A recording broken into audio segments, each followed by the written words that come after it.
2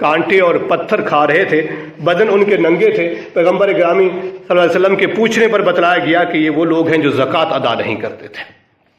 اور بھی بہت سارے واقعات ہیں جن کو ذخیرہ حدیث کے اندر موجود ہے، حقائق کے ساتھ اور مستند روایات کے اندر، لیکن بات لمبی ہو جائے گی۔ وہاں پیغمبر گرامی کی اللہ رب العزت سے ہم کلامی ہوئی ہے، اور وہاں پہ پیغمبر گرامی نے دودھ کو پسند فرمایا، 2 پیالے پیش کیے گئے، پیغمبر گرامی نے دودھ کو وہاں سے پیا ہے، اور پھر پیغمبر گرامی کو جو 3 تحفے اس ملاقات میں دیے گئے، 3 تحفے پیغمبر گرامی جو دنیا سے یہاں سے تشریف لے گئے اللہ رب العزت کے پاس، تو 3 تحفے دیے۔ اول 50 نمازیں، دوسرا سورت بقرہ کا آخری رکوع، خواتین میں سورت بقرہ، اور تیسرا پیغمبر گرامی نے جو درخواست کی کہ گناہ کبیرہ والے کو اللہ تعالی ہمیشہ جہنم میں نہیں رکھیں گے، اللہ تعالی نے یہ درخواست بھی قبول کر لی کہ گناہ کبیرہ کے مرتکب کو میں ہمیشہ جہنم میں نہیں رکھوں گا اگر ایمان اس کے دل میں موجود ہے، بشرط یہ ہے اس نے شرک نہ کیا ہو اور شرک پر قائم نہ رہا ہو۔ اگر ہو بھی گیا کہیں شرک، توبہ کر لی ہو، شرک پر بقا کی صورت میں موت نہ آئی ہو۔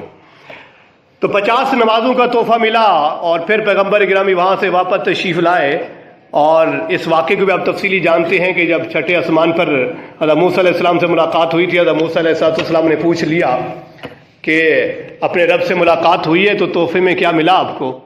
تو بتلایا 50 نمازیں جو ایک دن میں ادا کرنی ہوگی 24 گھنٹوں میں۔ حضرت موسیٰ علیہ السلام فرمایا کہ بنی اسرائیل سے میرا بہت واسطہ پڑا ہے تو یہ مشکل ہو جائے گا، آپ واپس تشریف لے جائیں اور تخفیف کی درخواست کر لیجئے۔ پیغمبر گرامی پھر حضرت موسیٰ کی مان کر چلے گئے، تو اللہ رب العزت سے بات کی کہ میری امت بہت کمزور ہے، نمازیں کم کر دیجئے، تو اللہ رب العزت نے 5 کم کر دی۔ پھر تشریف لائے اور پھر حضرت موسیٰ نے پوچھا کیا بنا، تو بتلایا 5 کم ہو گئی، 45 رہ گئی۔ انہوں نے فرمایا کہ نہیں، آپ کی امت یہ بھی نہیں پڑھ سکے گی، آپ پھر واپس جائیں۔ یوں پیغمبر گرامی آتے رہے اور حضرت موسیٰ علیہ السلام واپس بھیجتے رہے۔ 9 دفعہ پیغمبر گرامی واپس گئے ہیں، تو 5 پر نمازیں کم ہوتی رہیں۔ جب 5 رہ گئی، حضرت موسیٰ علیہ السلام نے پھر بھی مشورہ دیا، ایک دفعہ پھر تشریف لے جائیے، یہ بھی مشکل ہو جائے گی۔ تو پیغمبر کرام نے فرمایا کہ مجھے اب شرم آتی ہے، مجھے اب حیا آتی ہے اپنے رب کے پاس واپس جانے سے، 50 سے 5 تو کر دی ہیں، اور اب بھی میں پھر واپس جاؤں تو پھر میرے پاس یہ تحفہ باقی نہیں رہے گا۔ تو پھر جب پیغمبر کرام نے یہ الفاظ کہے تو اللہ رب العزت نے فرمایا کہ یہ آپ کا اعزاز یہ ہوگا کہ آپ کی امت پڑھے گی تو 5 اجر 50 کا ہی ملے گا، اجر 50 کا ہی ملے گا۔ ہمیں ذرا اپنے دامن میں جھانکنے کی ضرورت ہے کہ ہم کیا ان 5 کو بھی پڑھ پاتے ہیں کہ نہیں پڑھ پاتے۔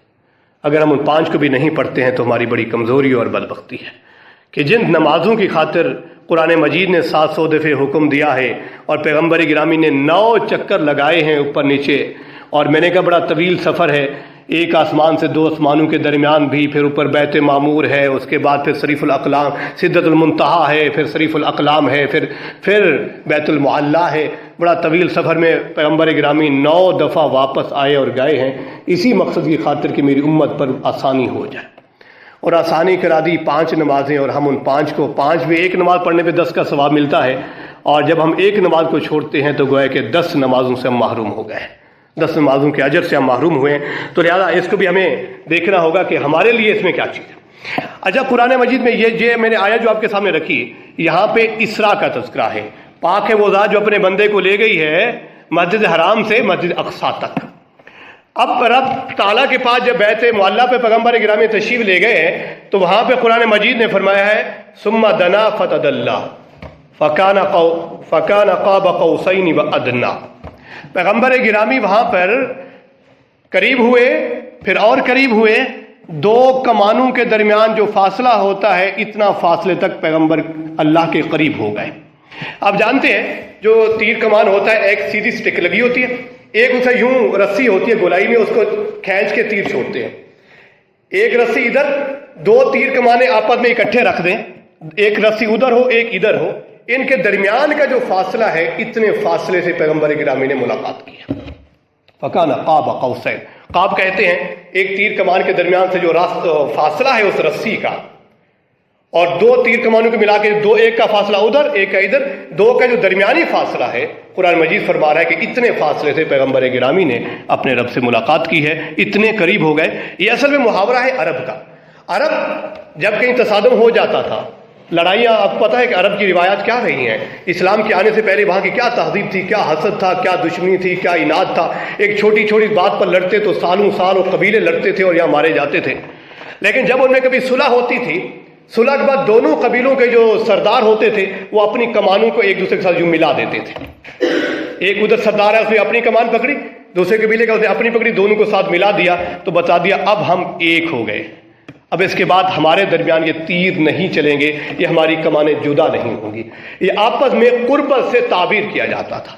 تو چونکہ قرآن مجید کا سب سے پہلا جو مخاطب ہیں وہ بھی اہل عرب تھے، تو اہل عرب کو سمجھانے کے لیے اللہ رب العزت نے قربت سے پھر تعبیر کیا. جو اہل عرب جن کو جو محاورہ مشہور تھا کہ گویا کہ پیغمبر گرامی اللہ کے اتنے قریب ہو گئے ہیں کہ وہاں پہ ہم کلام اتنا قریب ہو کر بغیر پردے کی گفتگو بھی کی جا سکتی ہے، اور پردہ درمیان میں حائل ہو تب بھی گفتگو کی جا سکتی ہے. دونوں طرح کی روایات یہاں پہ موجود ہیں کہ اللہ رب العزت سے ہم کلام ہوئے. ہمیں ملنے والا وہاں سے 50 نمازوں کا یہ تحفہ ہے.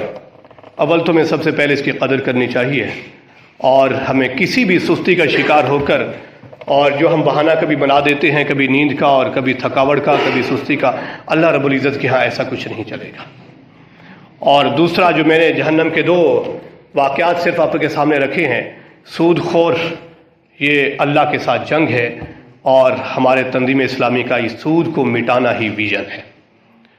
سود ایک اللہ کے ساتھ جنگ ہے، اس سے ہر حال میں وہ دینا لینا دونوں سے بچنا ضروری ہے.